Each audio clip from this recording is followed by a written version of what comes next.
Fighting between Armenian and Azerbaijani forces has erupted again over the disputed separatist region of Nagorno Karabakh. During the new phase of conflict were shot down several Soviet-era An-2 biplane agricultural aircraft over the front line. It is worth mentioning that An-2 is archaic agricultural aircraft that first flew in 1947, as the Soviet Union was rebuilding after the tumult of World War II. And such an active appearance of this type of aircraft over the battlefield came as a complete surprise to many, but later it became known that Azerbaijan was using these aircraft to identify enemy air defense positions. Azerbaijani military have converted a Soviet-era civilian airplane into an ad hoc unmanned aerial vehicle. Special equipment takes the place of a human pilot in the cockpit of an airplane, replacing the crew with a kit that takes just a short time to install.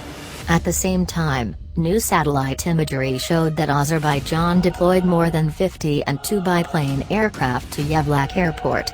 Armenia's defense ministry also posted some video shows an attack on Azerbaijani An-2 over Nagorno Karabakh.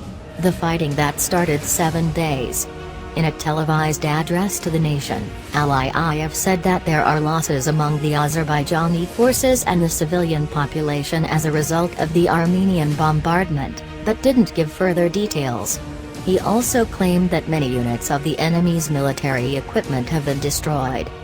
It should be reminded that Russia has a defense alliance with Armenia, and Turkey supports its ethnic community in Azerbaijan.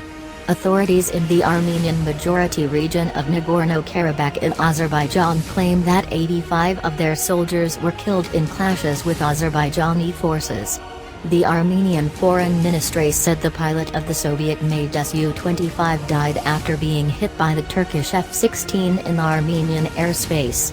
Armenia has started relocating its S-300 missile systems from the capital Yerevan to border areas along occupied Azerbaijani territory.